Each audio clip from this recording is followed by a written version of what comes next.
Edit: she pulled 12 giant wolves from freezing water one by one, unaware the last one was the Alpha King. Why would she risk herself again and again to save 12 giant wolves from freezing water? And how could she possibly know that the final wolf was no ordinary animal? Hello, everyone, and welcome back to the channel. Before we begin, please subscribe and turn on notifications so you never miss another emotional Alpha King story filled with courage, mystery, powerful choices, and unforgettable reversals. Thank you so much for watching, supporting, and continuing this journey with us. Your encouragement truly means a lot. Tell us in the comments, would you risk your own safety to save a stranger if you knew nothing about who they really were? Now settle in, listen closely, and let us begin with the freezing water. 11. Emma Carter whispered the number through numb lips. Behind her, 11 enormous wolves lay scattered along the snowy bank of Frost Pine Lake. Some shivered beneath pine branches. Some breathed in shallow, uneven bursts. One had not moved for nearly a minute, but all 11 were alive. In front of Emma, one wolf remained in the water, the biggest, black fur slick with ice, amber eyes barely open. The rope around Emma's waist creaked against the pine tree where she had anchored it. Someone on shore shouted, "Leave it." Emma looked back. 3 villagers stood near the bank. No one dared step onto the fractured ice. Emma did not blame them. The lake had already broken in 6 places. Dark water pushed beneath the white surface like something alive. Her gloves were gone. Her fingers were bleeding. She could no longer feel her feet. 20 minutes earlier, she had been gathering winterroot near the eastern reeds when the first crack split across Frost Pine Lake. Then came the howling. Not one wolf. 12. Huge wolves running across the frozen crossing. The ice gave way beneath them almost at once. Emma had dropped her herb basket, ran to the nearest pine, wrapped her father's rescue rope around the trunk, then crawled onto the lake. The first wolf had been easy. If anything about pulling a freezing animal twice her weight could be called easy. She looped rope beneath its front legs, used her body weight, pulled. The wolf clawed at the broken edge until both of them reached solid ice. 1. The third nearly dragged her into the water. 3. By the 6th, her shoulders burned. 6. By the 9th, the skin across both palms had split. 9. Wolf 11 had stopped fighting entirely. Emma had thought it was dead until one ear twitched. She pulled until something in her back screamed. Then the animal slid onto shore. 11. Everyone told her to stop. Emma almost did. Then she heard the last wolf strike the underside of the ice. Once. Weakly, she looked toward the black shape trapped farther out. No, the villagers shouted again. Emma, you cannot save it.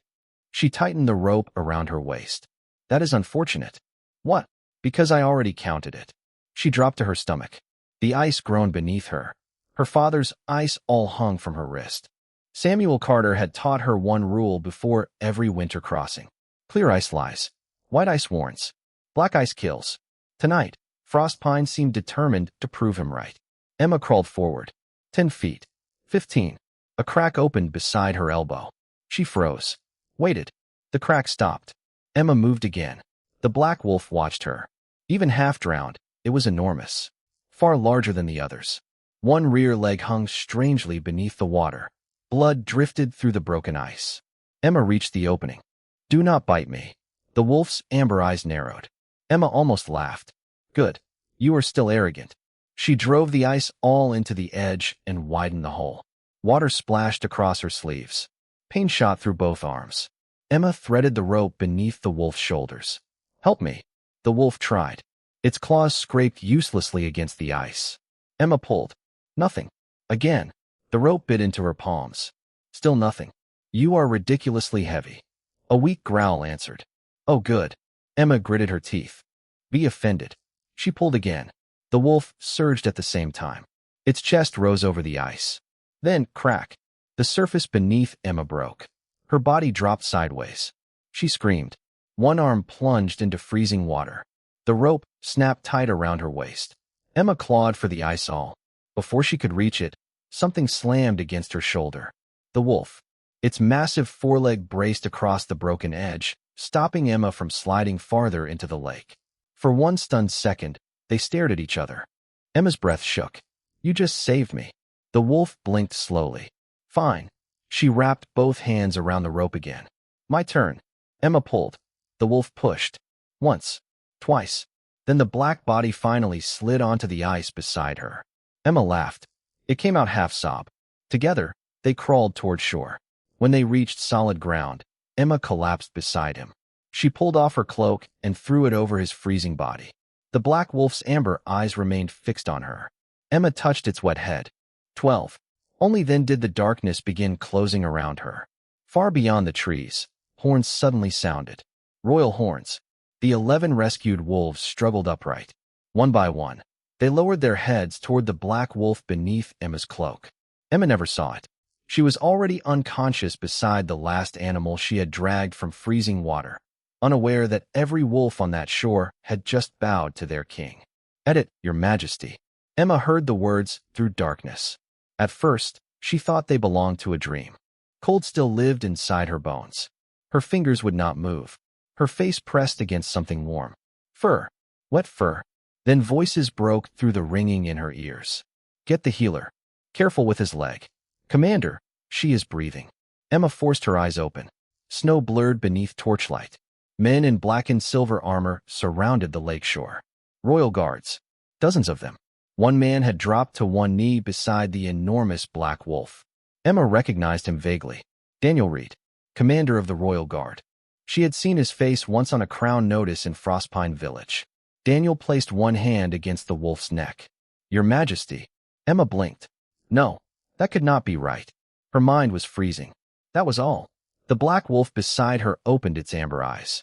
Every surviving wolf along the shore remained bowed. Emma stared. Then the black wolf's body changed. Not completely. A tremor moved through him. Dark fur receded from one shoulder. A massive human hand pressed into the snow. Emma stopped breathing.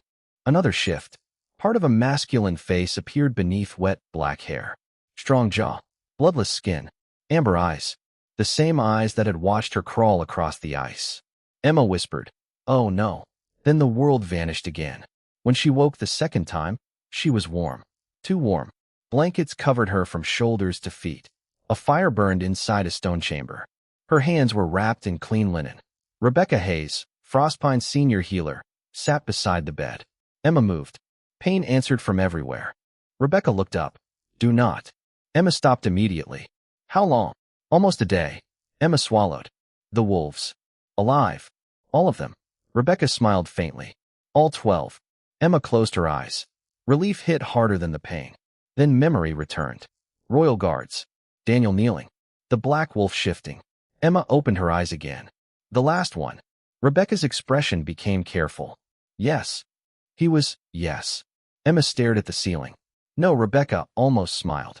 Emma pulled the blanket over part of her face. "No, Emma. I called him ridiculously heavy. I heard." Emma lowered the blanket. "You heard? The king has repeated it twice." Emma wanted the bed to collapse beneath her. "Please tell me he is still unconscious." A deeper voice answered from the doorway. "I am not." Emma froze. Alpha King Lucas Blackwood stood inside the chamber. Human now, and somehow even larger than the wolf had suggested. Towering, broad-shouldered, dark hair still slightly damp. A bandage wrapped beneath the collar of his black medieval tunic. One leg remained stiff from the injury. Daniel stood behind him, looking far too entertained. Emma stared at Lucas. He looked back. Then, "I have been informed I am a ridiculously heavy idiot." Daniel turned his head. Rebecca suddenly became very interested in her medicine tray. Emma's face burned. "Your Majesty." Lucas raised one hand. "If you apologize, I will be disappointed." She blinked. "I insulted you while pulling you out of a lake." "You were accurate." Emma did not know what to do with that. Lucas stepped closer. Not too close. His expression changed. The humor faded. "Why did you go back?" Emma frowned. "For you." For the 12th time. She looked toward her bandaged hands. There were 12 wolves. Lucas waited. Emma looked back at him. What else was I supposed to do? Something in his face shifted. Not gratitude exactly. Something deeper. "You were barely conscious." "Yes." "The ice was failing. I noticed. You had already saved 11. "Yes." "And still you went back." Emma's brows drew together. There were 12. Lucas stared at her. That simple answer seemed to affect him more than anything else she had said. Daniel broke the silence. "Your Majesty." Lucas looked toward him. Daniel's expression had changed completely. No amusement now. We found something at the lake. Lucas's posture sharpened. What? Daniel stepped inside and placed a metal object on the table. An iron wedge. Long dark. Its edge freshly scarred. Emma stared at it. She knew exactly where something like that would be used. Daniel continued. 6 of these were driven beneath the northern crossing. Rebecca frowned. What does that mean? Emma answered first. It means the ice was weakened from underneath. Lucas looked at he. Someone knew exactly where the ice would fail. Emma stood over the Frostpine map table with both hands bandaged. Rebecca had argued for another day of bed rest. Emma had argued that people trying to murder kings rarely waited for healers to approve their schedules. Rebecca lost. Barely. The map chamber inside Frostpine Keep smelled of wax, damp wool, and pine smoke. Lucas Blackwood stood across from Emma. Human. Towering. Broad-shouldered. Far more intimidating, without wet fur and lake water between them. Daniel Reed placed 6 iron wedges beside the map. We recovered these beneath the northern crossing. Emma picked one up carefully. Fresh scratches marked the edge. Driven downward? Daniel nodded. Through old fishing holes. Emma's expression tightened. That would weaken the surface. Lucas watched her. But not enough to drop 12 wolves. No, Emma pointed toward a faded blue line beneath Frostpine Lake. The spring channel. Daniel leaned closer. You mentioned it earlier. My father helped seal it every winter. Emma traced the line. Water from the eastern ridge enters here. Her finger moved beneath the royal crossing.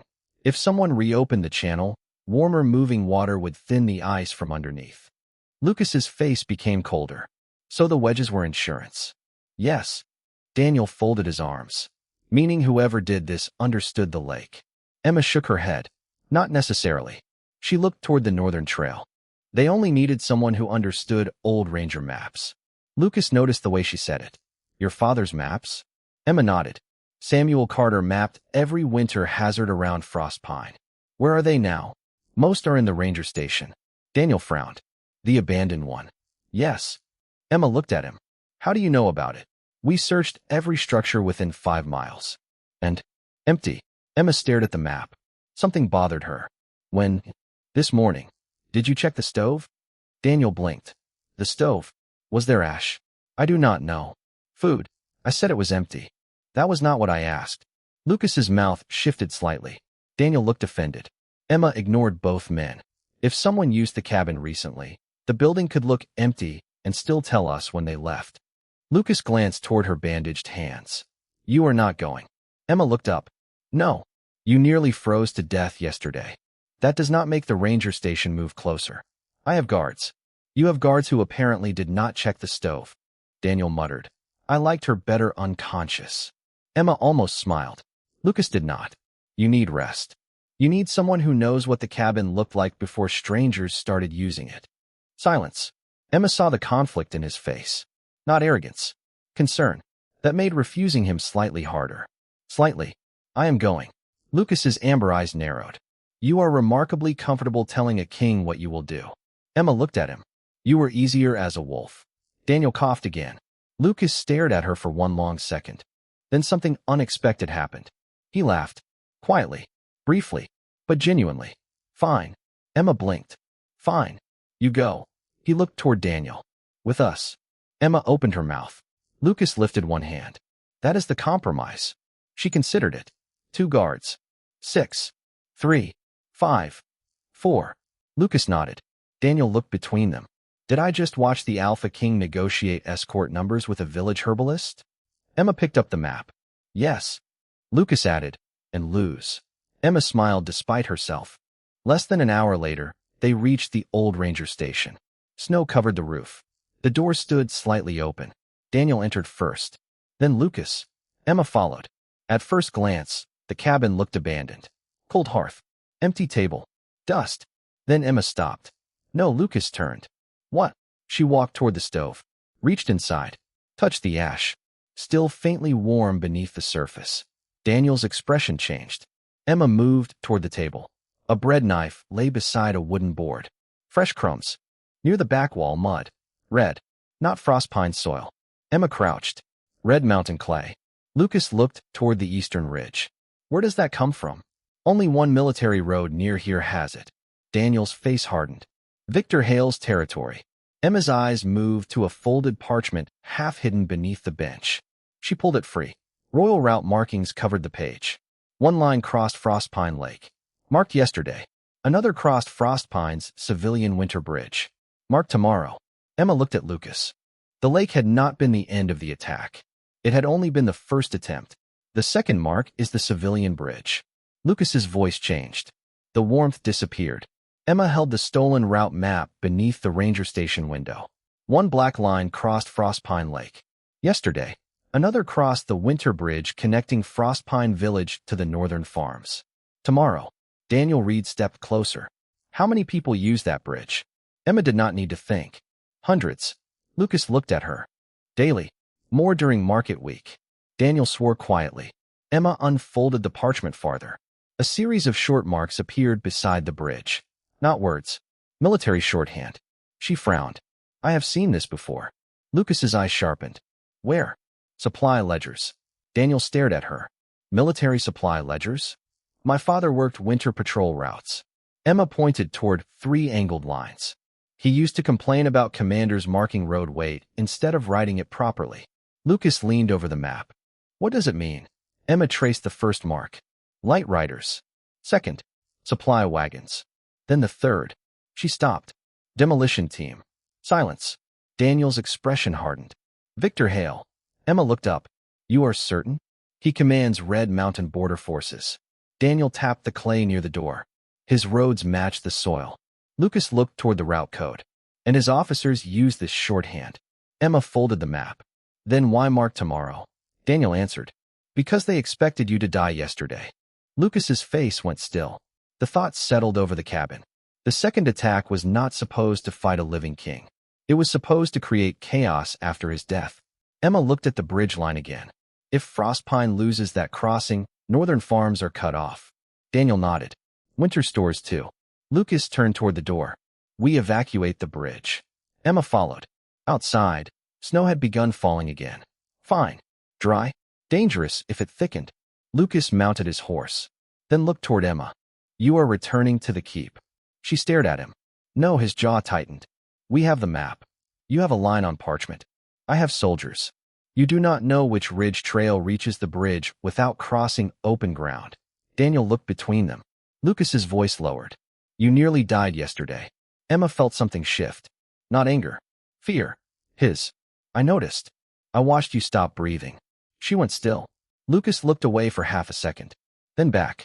That is not something I intend to repeat. Emma's expression softened. But only slightly. You being afraid does not make my knowledge less necessary.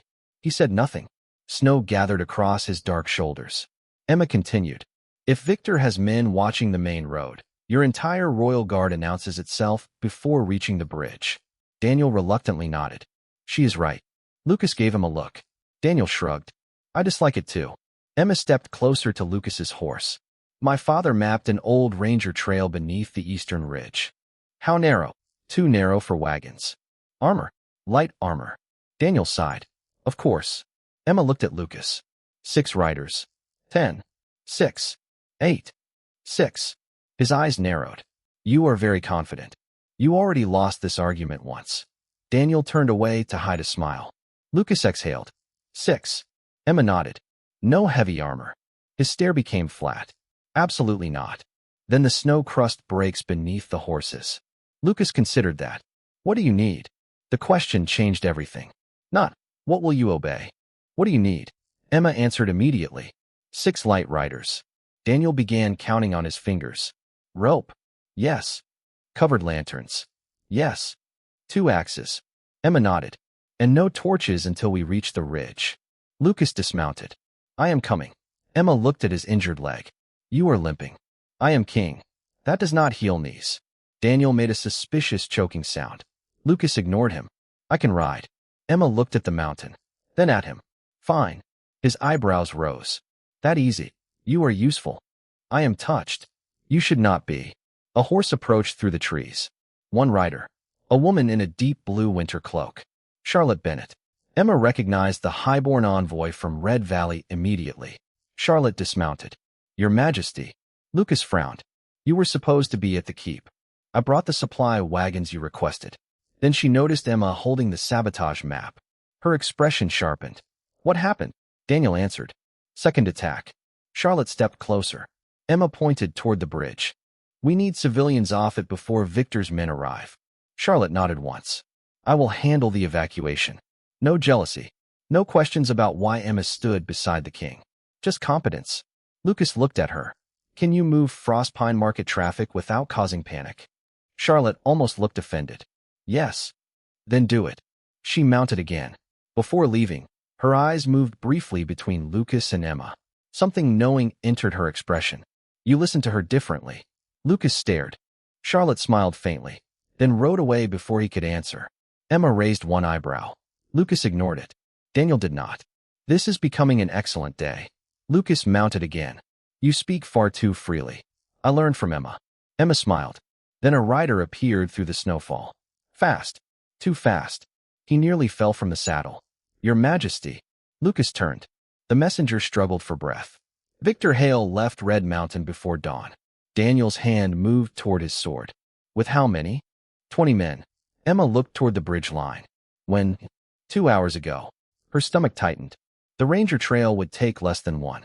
The main road took 2. Victor was already moving exactly where the map said.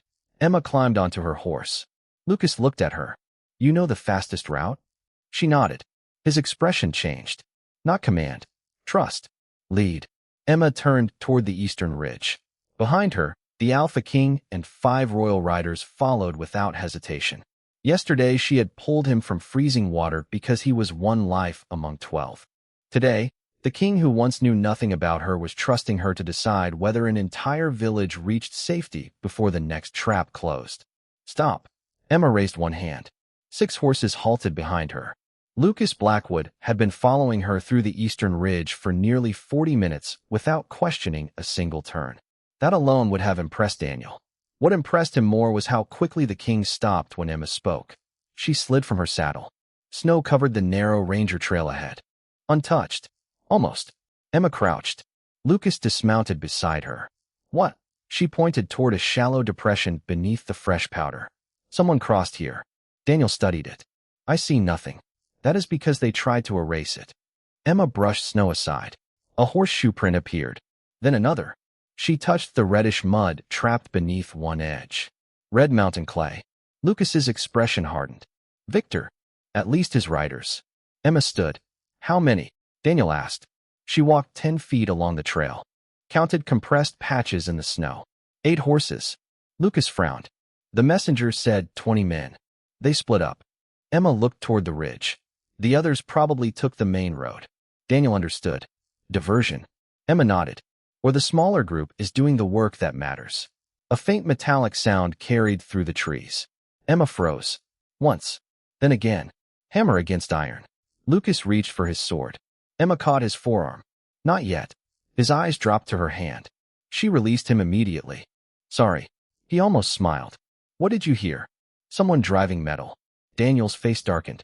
Bridge supports. Emma nodded. They left the horses behind. Moved on foot. Emma led them through pine trees until Frostpine's civilian bridge appeared below. The evacuation had already begun. Charlotte Bennett's wagons carried families north toward the upper road. Good. But beneath the bridge, men were working. 3 near the eastern supports. 2 beside the frozen riverbank. Another watching the road. Victor was not among them. Lucas whispered, Can we take them? Emma studied the bridge. No, Daniel frowned. There are 6. And one of them is standing on a weakened support. She pointed toward a dark line beneath the timber. The ice below that section is wet. Lucas looked closer. You think they already damaged it? I know they did. One wrong charge across the bridge could bring the entire center span down. Daniel looked toward the remaining civilians. How many are still crossing? Emma counted. 2 wagons. Lucas's jaw tightened. Then we wait. That surprised Daniel. Emma looked at the king. Yesterday, Lucas would have been the strongest man in any room. Today, strength meant doing nothing until the right moment. They watched. 1 wagon reached the northern bank. Then the second. Emma exhaled. Now. Lucas moved first. Fast. Silent until silence was no longer useful. Royal guards descended from the trees. The saboteurs barely had time to reach for weapons. Daniel disarmed the lookout. Lucas drove another man away from the support. Emma stayed behind the combat line, exactly where her skills belonged. Then she saw something. One saboteur was not drawing a sword. He was reaching toward a rope tied beneath the bridge. Lucas. The king turned. Emma pointed. That rope.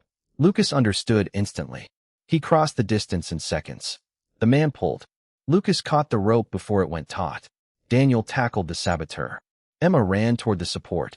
A wooden wedge had been placed beneath the central brace, attached to the rope. Pulling it free would release the already weakened beam. She crouched. Do not cut anything. Lucas held the rope steady. What do I do? Keep exactly that tension. His injured leg shook slightly. He ignored it. Emma reached beneath the bridge plank, slowly loosened the wooden locking peg, then reset the brace against the stone support. Now, Lucas released the rope. Nothing moved. The bridge held. Only then did Emma breathe. Daniel dragged one captured man forward. Who ordered this? The saboteur spat blood into the snow. No answer. Emma noticed the insignia beneath his torn cloak. Red Mountain military stitching. Lucas saw it too. Victor Hale. The man's expression changed. Enough. Daniel searched him. Found a folded command strip. One line. Bridge team. Hold until V.H. signal. Lucas looked at Emma. You found him. She shook her head. I found his men. Lucas's eyes moved toward the southern road. Then where is Victor? A horn sounded from Frostpine Village. Not the evacuation signal. 3 short blasts. Daniel went still. Emma knew that call too. Armed riders inside the village boundary. Her stomach dropped. Victor had split his force exactly as she feared. The bridge team had never been the whole attack. Lucas drew his sword. Emma looked toward Frostpine. Charlotte was still there. So were dozens of civilians. Daniel mounted first. Your Majesty. Lucas turned to Emma. Fastest route back. She pointed toward a steep deer path descending through the pines. Dangerous. How dangerous? For heavy armor? Daniel sighed. Emma looked at Lucas. Very. He removed his outer cloak and handed it to a guard. Then lead. Emma climbed onto her horse. Behind her, the Alpha King followed without argument. The woman who had pulled him from freezing water had just saved his bridge without lifting a weapon. Now somewhere ahead, the man who had tried to drown a king was finally close enough to answer for it. Victor is not running. Emma realized it before they reached the first village house. That was what frightened her.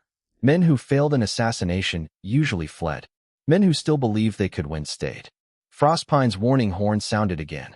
3 sharp blasts. Armed riders. Emma drove her horse down the narrow deer path. Branches struck her shoulders.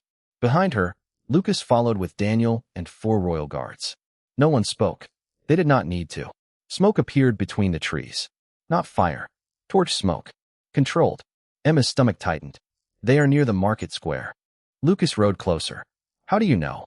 The wind. She pointed toward the drifting gray line. Smoke from the western road would move north. That is coming from the square. Daniel drew his sword. Victor wants civilians. No, Emma shook her head. He wants the king. Lucas looked at her. Emma continued. He attacked the bridge loudly enough to pull guards away. Daniel's expression hardened. The bridge was another diversion.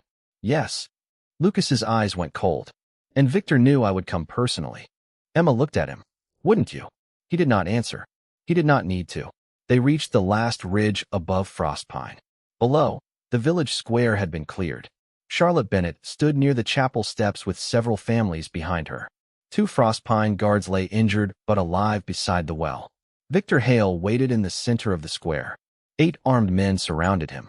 Emma recognized the dark red military cloak immediately. Victor looked up as Lucas rode into view and smiled. Your Majesty. Lucas dismounted. Daniel moved beside him. Emma started forward. Lucas caught her wrist gently. No, she looked at him. This time, listen. His voice was quiet. Not commanding. Afraid. Victor's men carried crossbows. Emma understood. Lucas continued. You brought me here. Let me do the part 1 no. Emma looked toward the square, then nodded. Fair. Lucas released her. That mattered too. He stepped into the open. Victor spread his arms. The dead king walks. Lucas stopped 20 feet away. You sound disappointed. I planned carefully. You planned poorly. Victor's eyes shifted. Found Emma near the tree line. Recognition appeared. The herbalist. Emma did not move. Victor laughed. All this because a woman happened to be collecting weeds beside a lake. Lucas's face remained expressionless. She pulled 12 wolves from freezing water. Victor shrugged. One of them happened to matter. Emma's jaw tightened. Lucas answered before she could. They all mattered. Victor's smile faded slightly. Lucas had learned that sentence from her. Emma felt it. Victor lifted one hand. Crossbows rose. Daniel's guard shifted. Lucas did not. If you shoot me, Lucas said, you do not leave this village alive. Victor smiled. I do not need to. Emma scanned the square. Something was wrong. Victor was too calm. His men were not aiming only at Lucas. 2 crossbows pointed toward the chapel. Toward civilians. Hostages. Charlotte noticed too. Her expression changed. Emma followed the angle of the weapons. Then she saw the barrels. Oil barrels. 3 beside the chapel wall. Her pulse jumped. Victor had turned Frostpine itself into leverage. She whispered, Daniel. He glanced toward her. Emma nodded toward the barrels. His face hardened. Lucas noticed the exchange. Victor did too. Very clever. He turned toward Emma. You should have stayed beside your herbs. Emma stepped into the square. Lucas looked sharply at her. She kept walking. Victor's smile returned. There she is. Emma stopped outside crossbow range. You weakened the lake. Yes. You cut the warning rope. Yes. You marked the bridge. Victor tilted his head. And yet here you are. Emma looked toward the chapel. Charlotte had quietly begun moving children farther behind the stone columns. Good. Emma kept Victor talking. Why Frostpine? Victor laughed. Because kings are easiest to kill when they believe the danger is beneath them. Lucas's expression darkened. Victor continued. The lake should have buried him. And when it didn't, the bridge would draw him out. Emma looked at him. But the bridge was never the real target. Victor smiled. Now she knew. He wanted Lucas angry. Fast. Predictable. Emma studied the square again. Snow. Stone. Oil. Crossbows. And beneath everything, ice. Frostpine's old drainage channel ran directly under the market square. Her father had shown her once. Emma looked toward the well. Then the slight depression beside Victor's boots. Her pulse changed. She stepped backward. Lucas noticed. What? Emma whispered. The ground beneath him is hollow. Victor frowned. Emma looked at Daniel. Get everyone off the center stones. Daniel did not ask why. He moved. Victor shouted. Stay where you are. One crossbow fired. Lucas moved faster than Emma thought possible. He knocked the bolt aside with his sword. Chaos erupted. Daniel's men rushed the chapel. Charlotte pulled civilians behind stone cover. Emma ran toward the well. She grabbed the emergency release lever used to drain winter runoff. Rust fought her. She pulled harder. Nothing. Emma. Lucas blocked another attacker. Emma planted both feet. Pulled again. The lever dropped. Beneath the square, water roared into the old drainage channel. The weakened frozen ground shifted. Victor looked down. Too late. The center stones cracked beneath his men. Not collapsing completely. Just enough. Boots slipped. Crossbow lines broke. Daniel's guards charged. Within seconds, Victor was on his knees with Daniel's blade at his throat. Silence returned slowly. Lucas stood breathing hard. His amber eyes found Emma across the square. She still held the drainage lever. Victor stared at her. A village herbalist. Emma released the handle. No. She looked toward the civilians emerging safely from the chapel. A woman who knows where the ground breaks. Daniel pulled Victor to his feet. Lucas crossed the square toward Emma. He stopped in front of her. You disobeyed me. Emma raised an eyebrow. You asked me to let you handle the part you knew. Yes. I did. She nodded toward the cracked stones. That was the part one knew. For 1 second, Lucas simply stared at her. Then he laughed. Quietly. Exhaustedly. And somewhere beneath that laughter was something neither of them was ready to name. Not yet. Daniel dragged Victor past them. The commander's expression was grim. We have him. Emma looked toward the prisoner. Victor's confidence had finally disappeared. But when Daniel searched beneath his cloak, he found a second folded command strip. Lucas opened it. Read one line. His expression changed. Emma stepped closer. What? Lucas handed her the paper. 3 words had been written beneath a royal supply seal. Final support. Cut. Emma looked toward the civilian bridge. Then toward the river below the village. The bridge team had been captured. Victor had failed. But someone else was still out there. And whatever had been set in motion had not stopped yet. Someone is still at the bridge. Emma was already moving before Lucas finished reading the command strip. Final support. Cut. 3 words. Enough to turn victory into warning. Daniel shoved Victor toward 2 royal guards. Who has the final order? Victor smiled through a split lip. Lucas stepped closer. Answer him. Victor's eyes moved toward Emma. You really think pulling 12 wolves from a lake changed anything? Emma stopped. No, his smile sharpened. You saved a king by accident. I saved a wolf. That silenced him for half a second. Emma continued. I did not know what he was. Lucas looked at her. Victor laughed. Exactly. One animal happened to matter more than the others. Lucas's expression hardened. They all mattered. Victor's amusement disappeared. Emma turned toward Daniel. The bridge. Daniel nodded. Move. They rode hard. Charlotte remained behind to keep Frostpine civilians inside the stone chapel. Snow struck Emma's face as the horses descended toward the river. The civilian bridge appeared between the trees. Still standing. Emma almost breathed. Then she saw movement beneath it. One man. Red mountain cloak. Axe in hand. He stood on the lower support beam. Lucas saw him too. Stop. The man looked up. Then swung. The axe struck wood. Once. Emma's stomach dropped. Not the beam. Daniel frowned. What? The locking brace. The man swung again. Crack. Emma kicked her horse forward. Emma. Lucas followed. The saboteur raised the axe a 3rd time. Daniel threw his blade. It struck the wooden rail beside the man. He flinched. Lucas reached the bridge entrance. The saboteur jumped toward the riverbank and disappeared beneath the structure. Daniel chased him. Emma dismounted. She dropped to one knee near the first support. The bridge trembled. Lucas came beside her. Can it hold? Emma touched the timber. The answer came through vibration. Barely. No wagons. A shout rose from the northern road. Emma looked up. One final evacuation wagon approached. A mother sat beside the driver. 2 children were inside. Emma stood. Stop them. Lucas shouted. The driver pulled the reins. Too late. The horses were already on the bridge. Emma ran forward. Do not move. The driver froze. The bridge groaned. Lucas caught Emma's arm. Tell me what you need. She looked beneath the wagon. Front wheels had passed the damaged section. Rear wheels had not. If they reverse, the weight shifts back onto the broken brace. Forward. The center span may fail. Lucas looked toward the children. So they cannot move. Not yet. Daniel returned from beneath the bridge, dragging the saboteur by the collar. Caught him. Emma pointed downward. Support rope. Daniel understood. Royal guards anchored 2 rescue ropes to trees. Emma crawled beneath the bridge. Lucas followed. She looked back. No, his amber eyes narrowed. You are not doing this alone. This is not the lake. I remember the lake. Emma held his gaze. So did he. Yesterday, she had been alone on cracking ice while everyone begged her to stop. Today, the Alpha King tied a rope around his own waist. What do I do? Emma pointed toward the fractured locking brace. Hold the beam while Daniel secures the replacement line. Lucas moved beneath it. His shoulders pressed upward. The damaged timber lifted barely an inch. Enough. Daniel threaded the rope. Emma guided the knot. Again. The beam shifted. Lucas grunted. His injured leg nearly buckled. Emma caught his arm. Lucas. I have it. The children above began crying. Emma looked up through the planks. Almost. Daniel tied the final knot. Secured. Lucas lowered the beam carefully. For one breath, nothing happened. Then the entire bridge lurched. A support snapped farther downstream. Not theirs. Another one. The river roared beneath them. Emma's face went cold. Victor had prepared more than one failure point. Everybody off.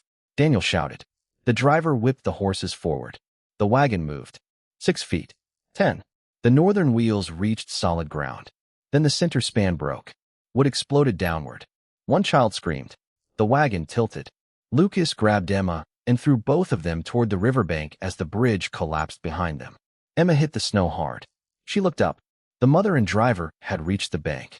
One child had too, but the younger boy was gone. A small hand appeared between broken timbers below, then vanished into the freezing river. Emma was on her feet instantly. Lucas saw her face. No. She ran toward the water. Emma, there is a child in there. Lucas caught up beside her. For 1 second, everything became Frostpine Lake again. Freezing water. Breaking ice. A life disappearing beneath it. Emma reached for the rescue rope. Lucas reached for another. She looked at him. You do not have to, yes. His answer came without hesitation. He secured the rope around his waist, then around hers. Daniel anchored both lines behind them. Lucas met Emma's eyes. This time, she was not going into the freezing water alone. Tell me where. Emma pointed toward the broken current beneath the bridge. There. Together, they stepped into the river. Do not fight the current. Emma shouted at the moment the river reached her waist. The cold was worse than the lake. Sharper. Faster. Frostpine River did not wait politely beneath broken ice. It dragged. Lucas planted one boot against a submerged stone. The rope around his waist snapped tight. Daniel and 3 guards held the other end from shore. Where is he? Emma searched the broken bridge debris. A child's red scarf flashed between 2 floating beams. There. Lucas moved. Emma caught his arm. Not straight across. His amber eyes found hers. The current will push you under the timber. She pointed downstream. Angle left. Let it carry us toward him. Lucas nodded immediately. No argument. No command. Trust. They moved together. One step. Then another. Water climbed to Emma's chest. Her breath broke. For one terrifying second, she was back on Frostpine Lake. Numb fingers. Cracking ice. A black wolf disappearing beneath dark water. Lucas noticed. Emma. She forced herself to look at him. I am here. 3 words. Enough. The red scarf appeared again. Closer. A small hand clung to a broken wagon plank. The boy's face was barely above water. Emma shouted, Hold on. His fingers slipped. Lucas lunged. The river struck him sideways. The rope caught. Emma grabbed the back of his tunic. Lucas reached again. Too far. Debris. Emma pointed. A section of the shattered wagon blocked the approach. Lucas looked at it. Then at her. Can I move it? Not toward the child. He understood. Lucas braced both feet against the riverbed. Wrapped one arm around the broken frame. Muscles tightened across his shoulders.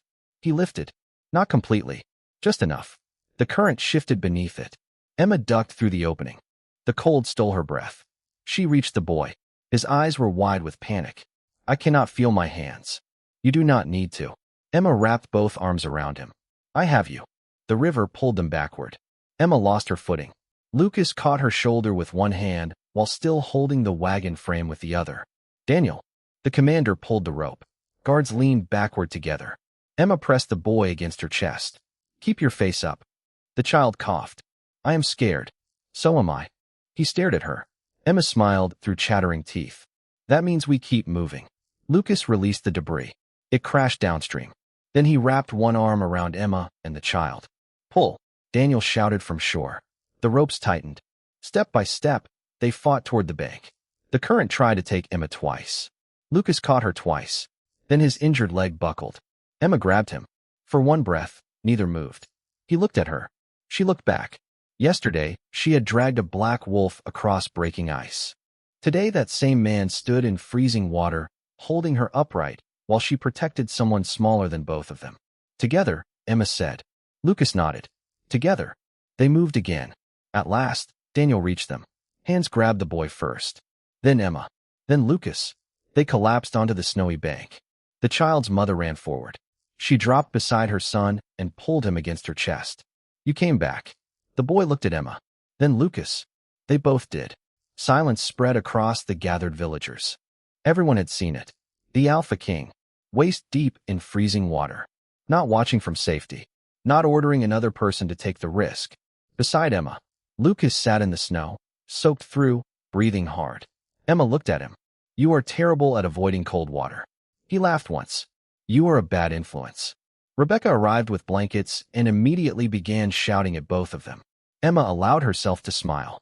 Then Daniel approached. His expression ruined the moment. What? Daniel looked toward the bridge remains. The final saboteur talked. Lucas stood slowly. And he confirmed Victor's full plan. Emma's smile disappeared. Daniel continued. The lake was meant to kill the royal escort. The bridge. To cut Frostpine off after the king's death. Lucas's face hardened. And the village? Leverage if either attack failed. Emma looked toward Victor, now bound beneath guard near the road. For the first time, he did not look clever. He looked small. Lucas followed her gaze. Victor shouted across the snow. You think this changes anything? Emma rose beneath Rebecca's blanket. Lucas did too. Victor laughed bitterly. She saved you. Now you save her. Is that what this is? Lucas looked at Emma, then toward the child alive in his mother's arms. No, his voice carried across the riverbank. This is what happens when someone teaches you that a life does not become valuable after you learn its name. Victor stopped smiling. Emma stared at Lucas. He had understood. Not the lake. Not the debt. Her. And somehow that frightened her more than the freezing river ever had. I would have saved you if you were nobody. 3 weeks after Frostpine River nearly took another life, Emma Carter stood beside the lake where everything had begun. The ice had been closed to travel. New warning posts marked the dangerous spring channels. Emergency ropes hung from reinforced stations along both banks. And for the first time in years, Frostpine had trained winter rescue teams instead of relying on whoever happened to be brave enough to run toward disaster. Emma had insisted on that part. Bravery was useful. Preparation saved more people. Behind her, the village square was crowded. Victor Hale had been taken south under Royal Guard custody. His officers who participated in the attacks were awaiting Crown judgment. The evidence from the ranger station, the bridge, and the captured saboteurs had left little room for denial. But Emma had refused to attend the formal sentencing. She had seen enough of Victor. Instead, she stood before a newly painted wooden building near the lake. Northern Winter Rescue Service. Daniel Reed crossed his arms beside the door. You realize this means you work for the Crown now. Emma looked at him.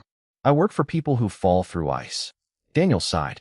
Your ability to make royal appointments sound disrespectful remains impressive. Emma smiled. Lucas had offered her the position 2 days after the bridge attack. Not as payment. Not as gratitude. He had made that very clear. He had placed Frostpine's rescue reports, winter casualty records, and regional maps in front of her. Then he had asked what she would change. Emma had talked for nearly an hour. Lucas had listened for all of it. Afterward, he had said only, then build it. A howl rolled through the trees. Emma turned. Another answered. Then another. Villagers stepped aside as 11 enormous wolves emerged from the snowy forest. Emma stopped breathing. She knew them. Some still carried scars from the lake. One limped slightly. Another had a pale patch where fur had been shaved for treatment. They approached slowly. Not threatening. Not wild. Royal. Daniel smiled. They insisted. Emma looked at him. They insisted. His Majesty's Guard can be difficult. The first wolf reached Emma, lowered its enormous head. Emma touched its forehead. You look considerably less frozen. The wolf huffed. Emma moved to the next. And the next. She remembered pulling each body through black water. Not their names. Not their ranks. Just their weight. Their breathing. Whether their eyes were still open. 1, 2, 3. By the time she reached 11, her throat had tightened. She looked beyond them. No 12. Daniel's expression became suspiciously neutral. Apparently number 12 prefers dramatic entrances. Emma heard boots behind her. She turned. Lucas Blackwood walked toward the lake in a dark winter cloak. Human. Thankfully. Emma folded her arms. You are easier to rescue at this size. Lucas stopped before her. I was hoping never to test that theory. You have already tested it twice. The river was different. It was freezing water. A technical distinction. Emma smiled. The 11 wolves moved away toward the trees. For a moment, only she and Lucas remained beside the lake. The same lake where she had once looked into amber eyes and thought, one more. One more life. Lucas glanced toward the new rescue building. You approve the northern stations? Most of them. Most. The western route is badly designed. Daniel designed it. That explains it. From somewhere behind them, Daniel shouted, I can't hear you. Lucas almost laughed. Then his expression softened. I came to ask you something. Emma's smile faded slightly. He did not move closer. She appreciated that. What? There are advisors who believe I should return to the royal court and resume discussions about choosing a Luna. Emma held his gaze. And I told them I would not choose anyone because a council finds her politically convenient. Emma looked toward the frozen lake. That sounds like a problem for your advisors. I said almost the same thing. She looked back. Lucas took a slow breath. I want to court you. Emma went still. Not claim. Not command. Court. You nearly died because of me, she said. No. I pulled you from that lake. Yes. So how do you know this is not gratitude? Lucas looked at her for a long moment. Because gratitude does not make me want to hear you argue about bridge supports for the rest of my life. Emma laughed despite herself. He continued, "You saved me before you knew my life mattered to a kingdom." Her expression changed. "Lucas, I have thought about that answer you gave me." "What answer?"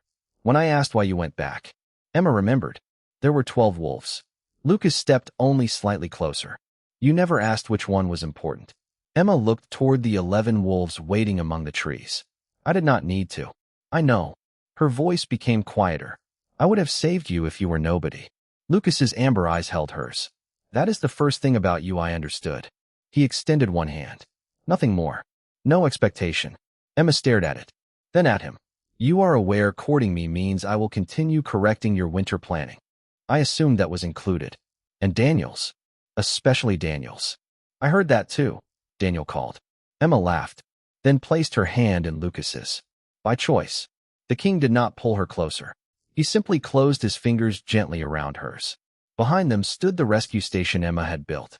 Before them stretched the lake that had almost killed 12 wolves. Her father's old ice all hung from her belt. Not as a reminder of terror, as a reminder that preparation, knowledge, and one stubborn decision could change what happened next. Emma looked across Frostpine Lake. That night, she had counted them. 1, 2, 3, all the way to 12. She had not known the final wolf was the Alpha King. She had not known armies would search for him. She had not known a kingdom would remember what she did. None of that had mattered. There had been 12 lives in freezing water. So she had gone back 12 times. And the last wolf had never forgotten the woman who would have saved him even if he had been nobody. The river is moving under the ice. Emma Carter knew something was wrong before the messenger finished speaking. 2 months had passed since the Northern Winter Rescue Service opened its doors. Frostpine had changed. Emergency ropes now hung beside every major crossing. Children learned ice safety before they learned winter hunting. Travelers reported dangerous sections instead of pretending courage could defeat weather. And Emma, the village herbalist people once overlooked, now had 6 trained rescue teams answering directly to her. The young messenger stood inside the station, snow melting from his cloak. Greyhaven sent word an hour ago. Emma unrolled the regional map. Where? South Bend. Her finger stopped. Lucas Blackwood stood beside her. He had arrived that morning without royal banners. Courtship, Emma had discovered, did not make the Alpha King less enormous. It only made him more irritatingly willing to appear whenever something dangerous happened. "What is at South Bend?" he asked. Emma looked up. "A settlement." "How many people?" "Almost 80. Daniel Reed entered behind him. "Greyhaven claims the ice is stable." Emma frowned. "Who claims that?" "Their Alpha." "That was not my question." Daniel sighed. "Their winter captain." Emma grabbed her cloak. Lucas watched her. "You do not believe him." The river widened after last week's thaw. So wide rivers freeze unevenly. She pointed at the map. And South Bend sits above moving water. Daniel understood. The ice can look solid from above. Emma nodded. And be hollow underneath. Lucas reached for his cloak. Emma looked at him. No, his eyebrows lifted. "No, you are not coming." Daniel turned away immediately. Lucas folded his arms. "I remember this conversation differently." "So do I. You once told me my fear did not make your knowledge less necessary." "Correct. And now your presence makes everyone in Greyhaven more likely to obey you instead of listening to the rescue team." Lucas paused. Emma continued. "I need them learning the system, not waiting for a king." That landed. His expression changed. Not offended. Thinking. "You want them to trust the structure. I want them to survive when neither of us is there." Daniel glanced between them. Lucas finally nodded. "What do you need?" Emma smiled slightly. He had learned. 4 rescuers. 2 sleds. Thermal blankets. Long ropes. Daniel began writing. "Anything else?" "A healer." Lucas looked at her. "And me?" Emma stepped closer. "You can do something more useful." His eyes narrowed suspiciously. "What?" "Send an order requiring every northern pack to submit winter crossing maps for independent review." Daniel smiled. Lucas did not.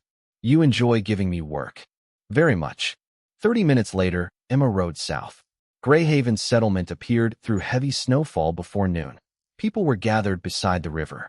Too many people. Too close to the ice. A broad section had sunk near the center. Not broken completely. Sagging. Emma dismounted. A gray-haired man approached. "Emma Carter?" "Yes." "Winter Captain Mason. You reported stable ice." His face tightened. It was stable yesterday. Emma looked toward the river. That is how dangerous ice works. A woman screamed. Everyone turned.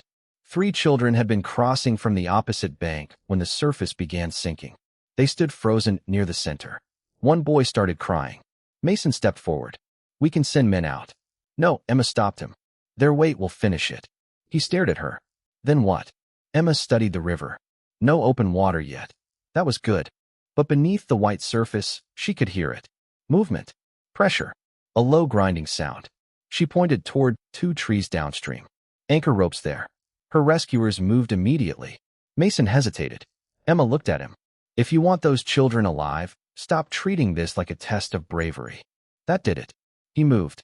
Within minutes, a wide rescue ladder was tied between 2 ropes. Emma slid it onto the ice. Weight distributed. Low. Slow. One rescuer crawled beside her. The children watched. Emma called, "Do not run."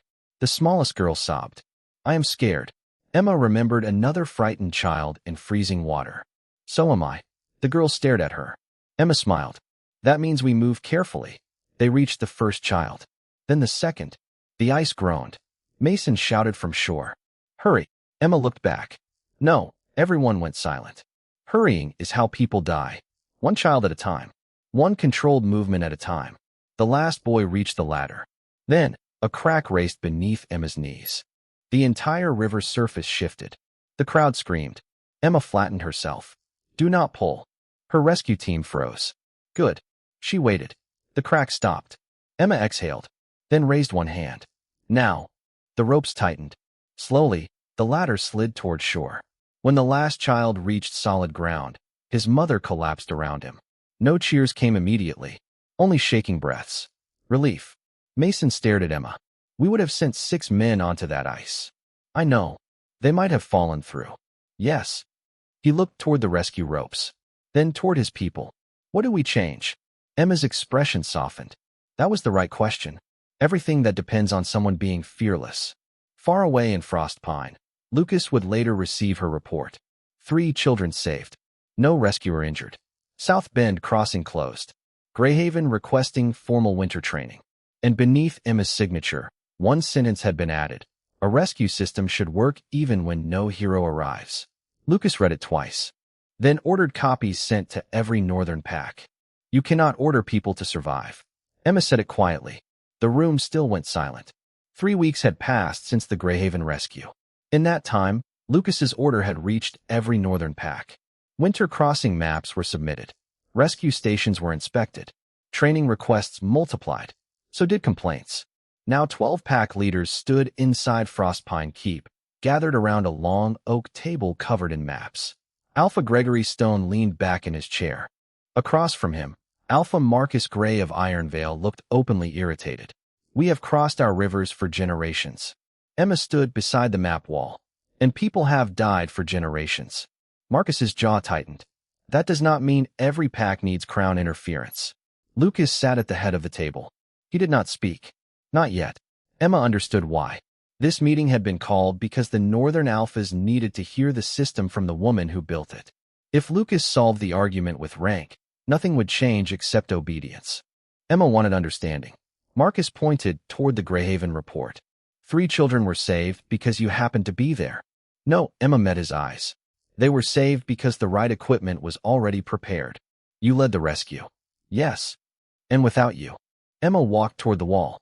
She pulled down a second report. 2 days later, another Greyhaven team rescued a farmer from broken river ice. Marcus frowned. Emma continued. I was in Frost Pine. She placed another report beside it. Last week, Pine Hollow evacuated 6 hunters before a thawed crossing collapsed. Another. Yesterday, Blackridge closed a freight route after a rescue trainee found hollow ice beneath the snow. Emma looked around the table. None of those people needed me. Lucas's expression softened slightly. That was the entire point. Alpha Gregory nodded. So what are you asking? Emma unrolled a new document. Regional standards. Several alphas groaned. Daniel Reed, standing near the door, muttered. They like standards less than assassins. Lucas heard him. His mouth almost moved. Emma ignored both men. Every major winter crossing gets marked. She pointed. Every settlement keeps accessible rope. ladders, thermal blankets, and ice tools. Another section, children receive basic ice training. Another, pack guards train in cold water rescue without relying on shifting. Marcus laughed. Without shifting? Yes. We are wolves. And unconscious wolves drown too. That ended the laughter. Emma continued. Shift strength is useful. It is not a rescue plan. Marcus folded his arms. You want to replace instinct with rules. No, I want instinct supported by preparation. Lucas finally spoke. Those are not the same thing. Marcus looked toward him. With respect, Your Majesty, this is becoming expensive. Emma expected that argument. She opened a ledger. Frostpine spent less building 6 rescue stations than it spent recovering bodies and damaged freight after last winter's river collapse. Gregory leaned forward. You calculated that? Yes. Daniel smiled. She enjoys ledgers almost as much as telling kings what to do. Emma looked at him. Do you want your winter budget reviewed next? Daniel became silent. Lucas looked suspiciously pleased. Marcus tapped the table. This still gives the crown too much authority. Emma nodded. Then do not give it to the crown. The room changed. Lucas looked at her. She continued. Create a Northern Winter Council. Gregory frowned. Controlled by whom? Not one person. Emma pointed around the table. Pack representatives. Healers. Rescue captains. Rangers. One crown observer. Marcus stared. You are proposing oversight of the king's own order. I am proposing a system that survives the king. Lucas held her gaze. No offense. Only attention. Emma went on. If safety depends on Lucas being a good king, then we built something fragile. Several alphas looked uncomfortable hearing his name spoken so plainly. Lucas did not. He asked, and if the next king is careless? Emma answered, then the rules should still protect people. Silence. This time, a different kind. Lucas stood. He looked across the gathered leaders. The Northern Winter Council will be formed. Marcus immediately objected. Your Majesty, Lucas raised one hand. With pack representation. He looked at Emma. An independent authority to publish safety findings, including findings that criticize the crown. Daniel's eyebrows rose. Gregory slowly smiled. Marcus did not. After the meeting, Emma remained beside the maps. Lucas approached. You knew I would agree. No, you sounded certain. I was certain it was right. That is worse. Emma smiled. Lucas stopped beside her. You built something today that can tell me no. That was intentional. I know. He looked toward the reports covering the table. When I first met you, you were pulling wolves from a lake one by one. Emma glanced at him. And now? Now you are trying to make sure no one has to. Her smile faded. That mattered more than she expected. Then Daniel entered holding a sealed letter. His expression was wrong. Lucas noticed immediately. What happened? Daniel placed the letter on the table. Blackridge. Emma frowned. They passed inspection. They did. Daniel broke the seal. Then their rescue station burned last night. Emma went still. Accident. Daniel looked at her. No, he unfolded the report. Someone locked the equipment inside before setting the fire. Lucas's expression hardened. Emma stared at the burn station marked on the map. The system was working, which meant someone had finally decided it was dangerous enough to destroy. If someone burned the rescue station to prove the system could fail, they made one mistake. Emma stood in the ruins at Blackridge before sunrise. Snow covered the burned roof beams. The stone walls still smelled of smoke. Lucas Blackwood stood beside her in a dark winter cloak. Daniel Reed searched the debris with 2 royal guards. Blackridge's alpha, Henry Cole, waited near the road. Emma crouched beside the destroyed equipment room. The door had burned almost completely. The lock had not. She lifted the twisted iron piece carefully. Outside, Lucas looked down. What? The door was locked from outside. Henry's face tightened. So whoever started the fire wanted the equipment trapped inside. Emma nodded. Daniel approached carrying a broken clay flask. Oil. Emma took it. A black military seal remained on the base. Lucas recognized it first. Iron veil. Silence. Emma looked at him. Do not decide yet. His amber eyes met hers. You think I would? I think Marcus Gray argued against the system yesterday. And today his pack seal is inside a burned station. That is suspicious. Lucas waited. Emma added, it is not proof. Something almost like pride entered his expression. Daniel sighed. You two are becoming impossible. By noon, the Northern Winter Council reconvened. This time, not in comfort. The meeting took place inside Blackridge's stone assembly hall while snow hammered the windows. Marcus Gray arrived furious. You summoned me based on an oil flask? Emma stood beside the evidence table. No, Daniel placed 3 documents beside it. Based on the flask, the supply manifest, and the quartermaster authorization. Marcus looked at the papers. His expression changed. Only slightly. Enough. Lucas remained seated. He did not accuse. He did not threaten. Emma appreciated that. Daniel continued. The oil was issued from Ironvale military storage 4 days ago. Marcus folded his arms. Then questioned my quartermaster. We did. Daniel opened another statement. He says you ordered 6 flasks transferred to Blackridge. Marcus snapped. For emergency heating. Emma looked at him. Why send heating oil to a rescue station that already had winter fuel? Marcus hesitated. 1 second. Then 2. Outside, the wind screamed against the walls. Alpha Henry Cole spoke quietly. You wanted it to burn. Marcus turned. That is absurd. A young Blackridge guard stepped forward. Emma recognized him. He had helped with the first fire response. His hands shook. I saw 2 Ironvale riders that night. Marcus stared at him. The guard swallowed. They told me the station was being inspected. Daniel asked, Did you see their faces? 1. He pointed toward a man standing behind Marcus. Ironvale's logistics captain. The room changed. The captain stepped backward. Daniel's guards moved immediately. Marcus shouted, This proves nothing. The captain broke. I was told no one would be inside. Everyone went silent. Marcus closed his eyes. The confession kept coming. We were supposed to destroy the equipment. Make the stations look unreliable. Make the packs demand the old system back. Emma stared at Marcus. Why? His face hardened. Because you are teaching people to question their alphas. No, Emma's voice remained calm. I am teaching them how not to die. Marcus laughed bitterly. You created councils, independent reports, standards that can criticize pack leadership. Yes. That is not rescue. Emma stepped toward him.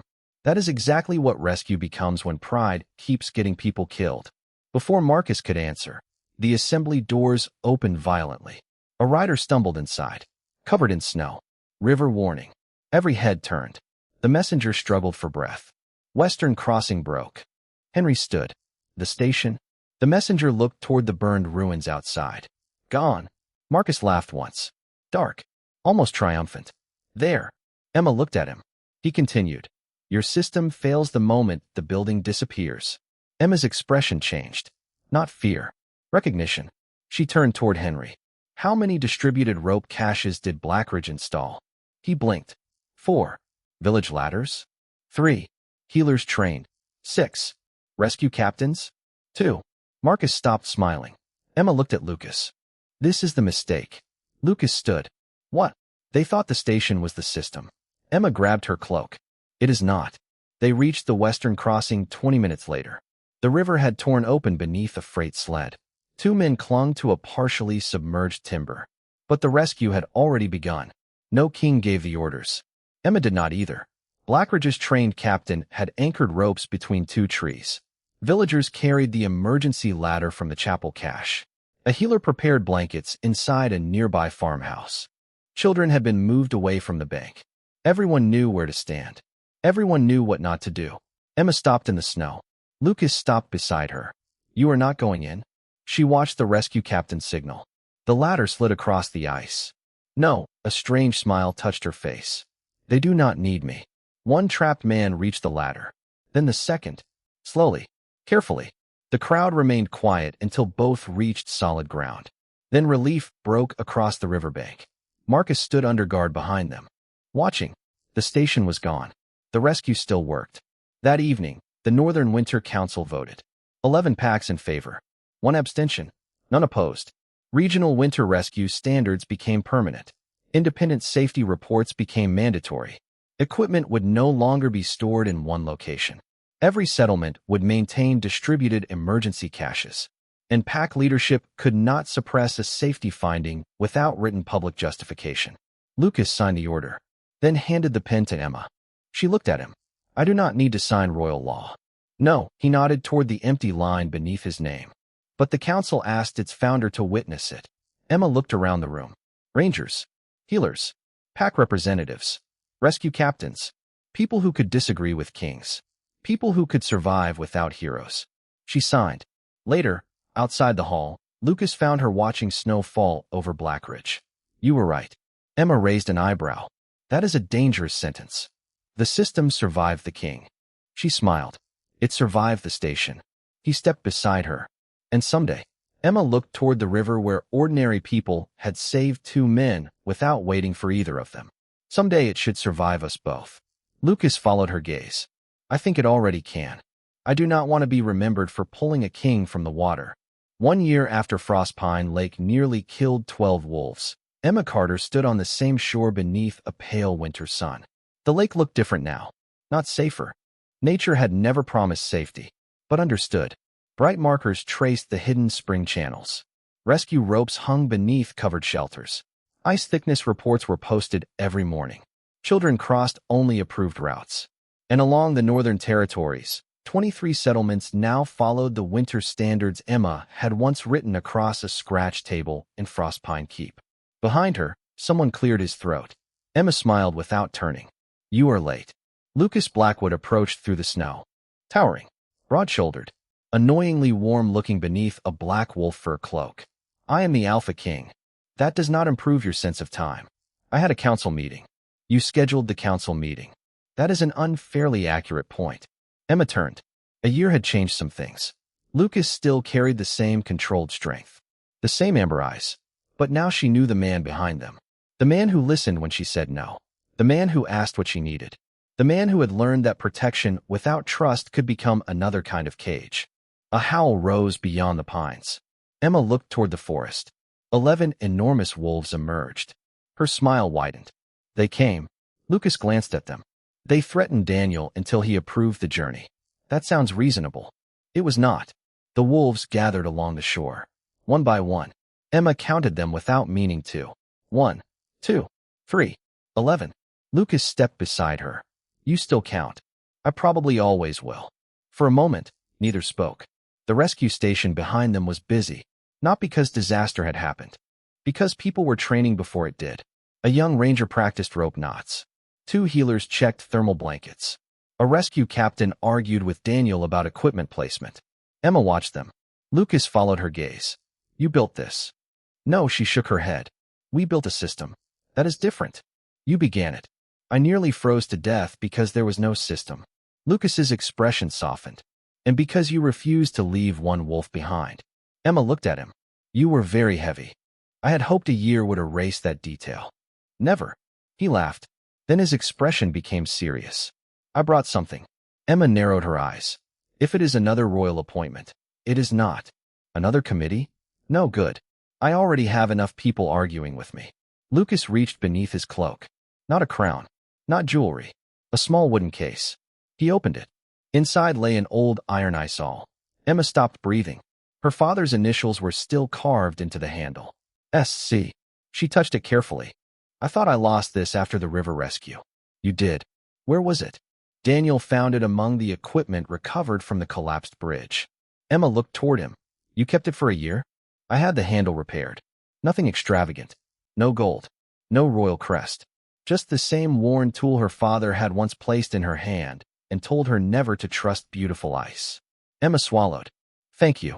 Lucas closed the case. Then did something unexpected. He held it out. She took it. No ceremony. No witnesses called forward. Just hers again. Lucas looked toward Frostpine Lake. You said once you would have saved me if I were nobody. I would have. I know. He turned toward her. That is why I need to ask you something without being a king. Emma's heartbeat changed. Lucas did not kneel.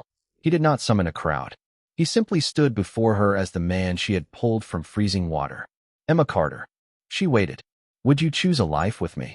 Her eyes held his. What kind of life? The one we build. And the Luna title? If you want it. And if I do not, you are still Emma. Something inside her loosened. Not because he had finally said the perfect thing. Because he had spent a year proving it.